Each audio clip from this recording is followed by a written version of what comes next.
To master the morning, you must conquer the night. Hey, Creating Maven. I'm Joy Spencer, your Reframe specialist, with one important message. Your real work, it's not your job or your career. Your real work is what you create. And what you create is what sets you apart and makes you incomparable. It's your legacy. I'm here to show you a whole new way of working so you can create with your gifts, make a unique contribution, and finally get paid to be yourself. This is Reframe to Create.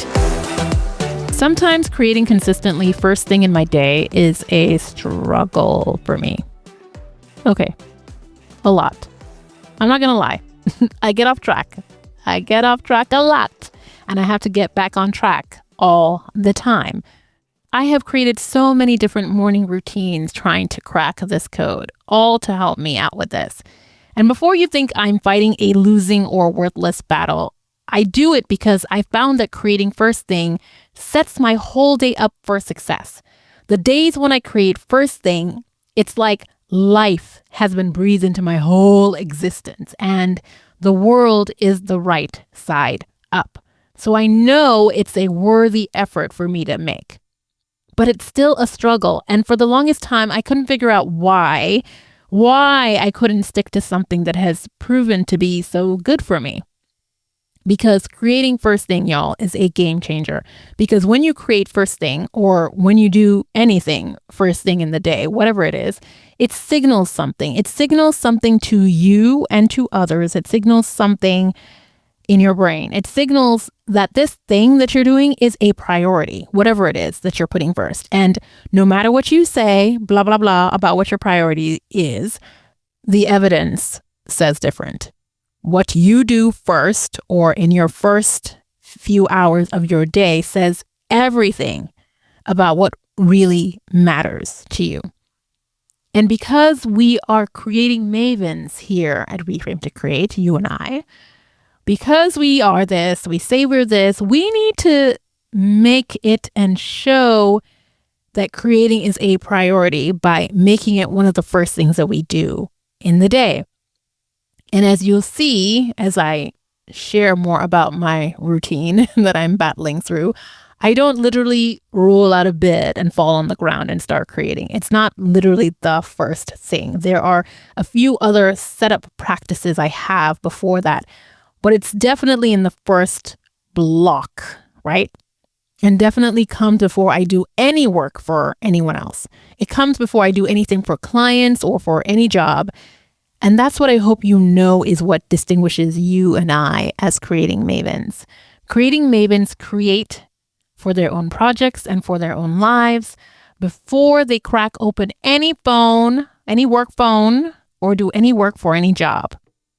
This must be a distinguisher. If you haven't gotten this reframe yet, you need to get it, reorient yourself. Do not give your first and best energy to your job. Don't do it ever, ever, ever again.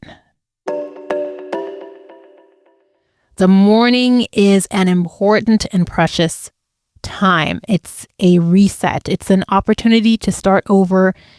And what you do in that first block, that first 3 hours of waking says it all.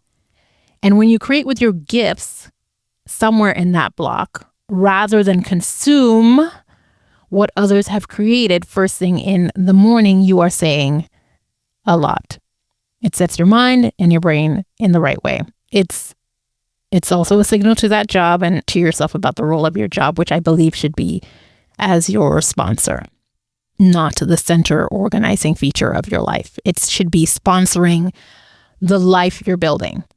Just think about it, assess yourself, right? As you're thinking about what I'm saying right now, how often have you woken up first thing in the morning or pretty early in those first 3 hours and your first thought is what's happening in the job or what happened with that person or this thing, what's in the email, and you're rushing or that project or that thing I didn't finish off. No, that's not good. It's terrible.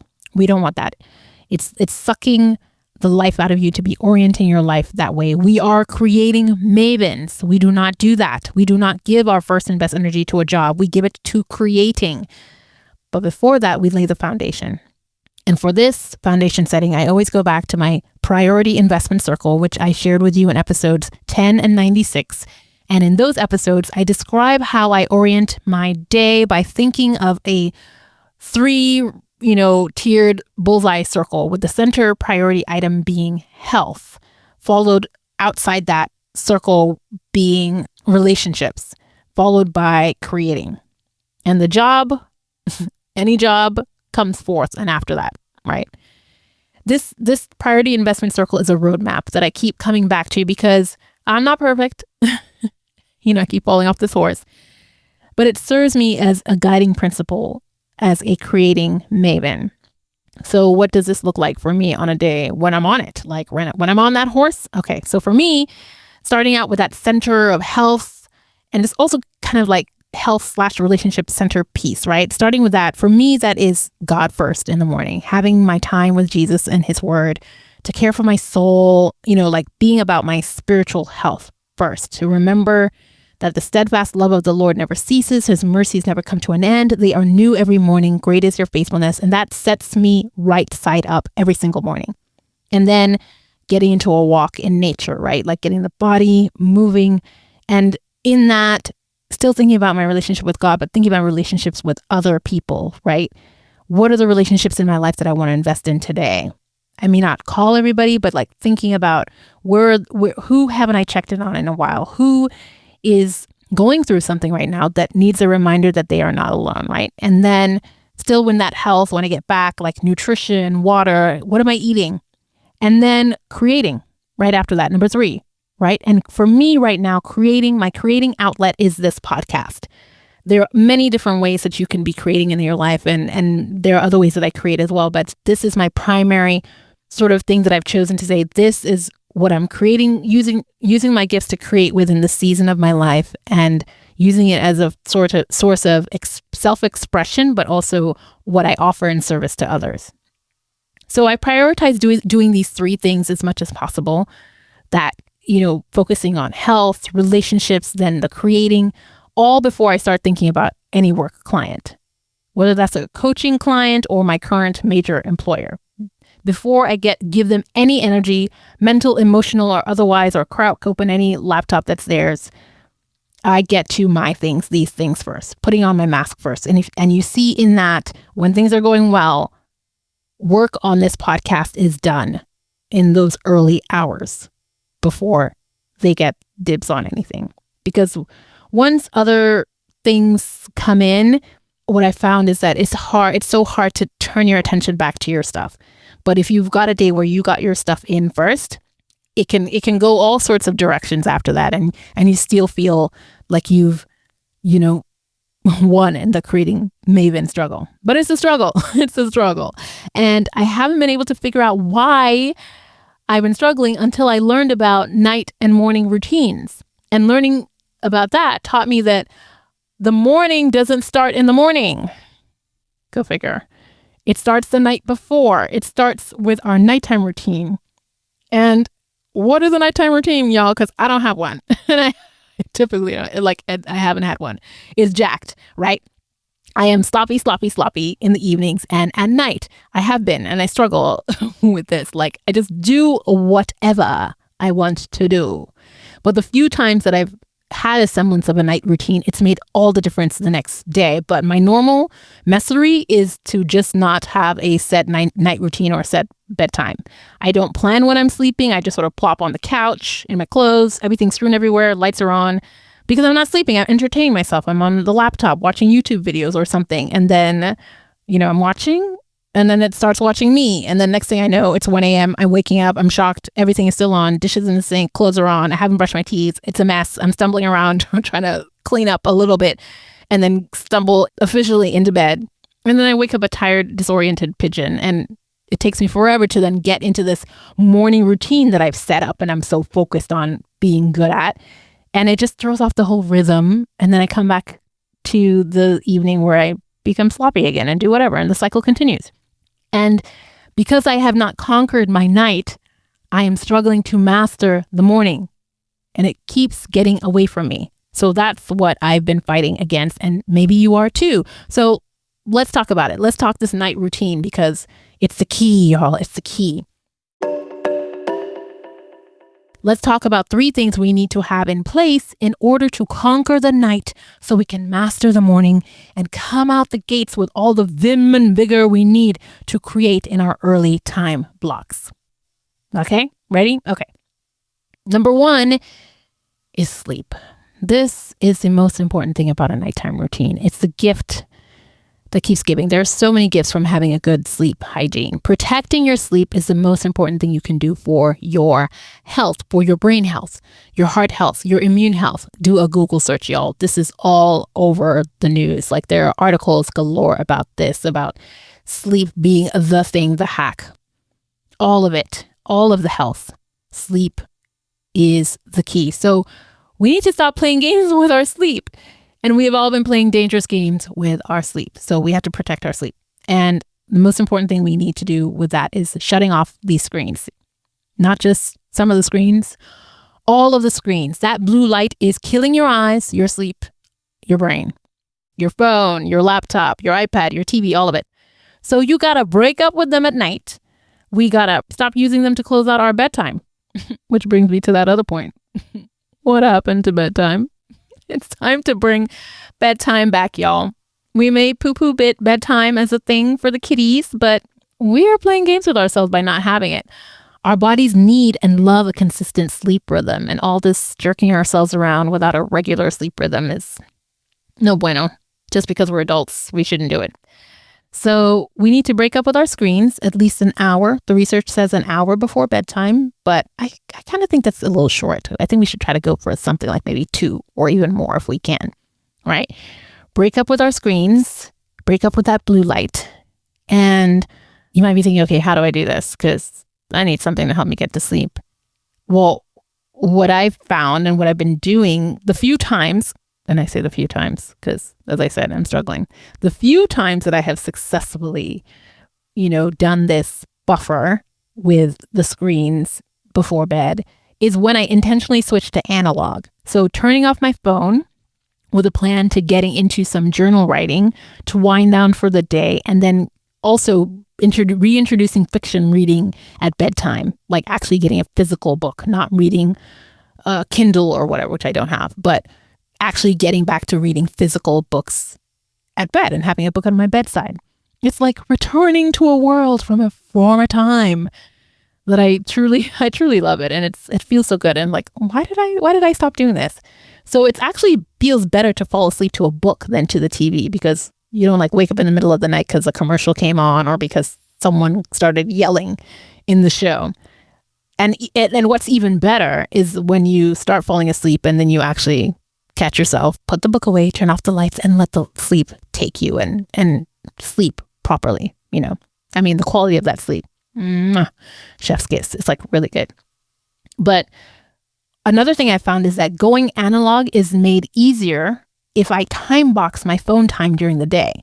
So I tried this one week when I put my phone in a completely different room all day, and I set 2 specific times of the day for checking my phone and returning phone calls or doing whatever. And it was a game changer. And I realized that the reason I'm wasting so much of my time in my life is that I'm letting my phone run my life and just run amok. I'm letting whenever it pings or rings, or really not really, because I usually have ringers off, but I'm letting whenever I'm bored and have those liminal moments and reach for the phone, I'm letting that control my phone use. And I need to put specific parameters around it, like that time boxing of only having specific times when I check the phone to reclaim my life. And if you think about your school days and school life, we had so many supportive structures when we were younger that helped us to control our time with TV and our time with so many other things. So the more and more I think about it, I say bring back the school structure and school systems, y'all. Like, I think that's what we need to help ourselves move forward. So that's what you might want to try out to protect your sleep and to get your sleep routine nice and solid. Time box your phone use during the day. Set a bedtime for yourself. And then create a cutoff time of at least 2 hours before your bedtime to get off your screens and go analog with a journal or some fiction writing for those final hours. Try it out. It'll change your life. Going analog in your life, it probably means getting something like a regular alarm clock and a watch, because we often, are on our screens for our phones for the time, right? And so getting an alarm clock and a watch has also been helpful for me. So, like I said, this is a work in progress for me. It feels like a battle, like I'm in some kind of war. And I only make headway when I fight back, when I don't leave things to chance or to my mood, when I'm intentional about these things, because I'm in love with the results. I'm in love with the possibility of creating more and creating more consistently and doing it first. And so I let that propel me and get me into that, let's do it state of mind. And it helps. And so I think it'll help you too. Now let's move on to the second thing you want to put in place to conquer the night. Number 2 is getting your physical environment back to factory settings at the end of each and every single day. Yes, that physical clutter. It's about putting everything away back to where it belongs at the end of the day, putting up the stuff you threw around, picking that stuff up, straightening the pillows, making sure the laundry gets put away, making sure there are no dishes in the sink, make sure the bathroom is tidied up, all the ways that you have lived in your space and didn't have time to do clean as you go throughout the day. Now is the time to make sure you get things sorted before you wind down your day and hop into bed. Straighten up, tidy up, so that the next day starts with its own clean slate. Decide you are not going to sleep in the aftermath of today. Clear all evidence of the day so you have a new slate for the new. And that brings us to the third and final thing you want to do to conquer your night. Beyond simply cleaning up the current day, you want to set up for the next day. You want to create a starting block for your next day. You want to make sure you've laid out, identified, or organized all the things you need for your first 3 hours of your day. That would be your clothes being laid out that you need for your workout and your work day. That means you've thought through your plan of how you're going to fuel yourself. I cannot tell you how much time I waste in the morning trying to figure out what I'm going to wear, even what I'm going to wear to work out, or what am I going to eat today? Like I realize that I waste and burn so much time. So figure it out. What's for breakfast? If you don't do weekly planning because it's too much for you, and I don't because it's too much for me, then at least a plan for the night before and what you're going to eat for breakfast is in order. That's going to help huge, big time. And sure, you can change your mind, but you would have just saved yourself so much energy and made it so much smoother. And when I've done this, it really has made the morning so much smoother. So that's what you want to do, right? To set up your starting block. What are you going to wear and how are you going to fuel yourself in the morning? And if you journal in the morning, it needs to be set up as well. When are you going to do that? Like where is the journal? Where's the pen? Where's the spot you're going to journal? Put it all together so it's ready to go. All the things you need for your first 3 hours of the day need to be thought through and your necessary equipment and items identified or set out. That's how you get your starting block set up and good to go. So those are your 3 things you need to conquer the night so that you can master the morning. 1, your sleep hygiene routine. 2, returning your physical environment to factory settings at the end of each day. And 3, setting a solid starting block for the next day by prepping your items that you need for those first 3 hours. Like I said, we've been falling asleep on our childhood disciplines and routines, and we need to bring it back. We need to be our own parents here and give ourselves some parameters, because it's only going to make doing what we need to do and creating that much easier. These 3 things, when I've done them, have made all the difference the next day and have helped me to master that next morning.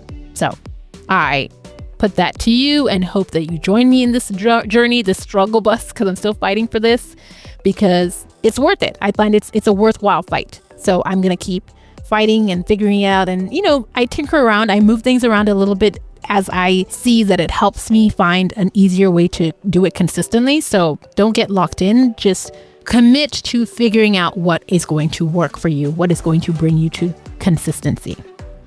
Because we are not here to jump out of bed and run around frazzled, giving our best energy to a job. We need to make sure we are honoring the integrity of our identity of being creating mavens, and getting our night and morning routines together will lay the foundation to help us to do that. So I hope this helped you today. Don't keep it to yourself. Share it with your accountability partner or someone who you think will really benefit, and check in with each other to see how it makes all the difference in the world when you're able to make it work for you. See you soon, Creating Maven. Until then, remember to always ask yourself, what will I create?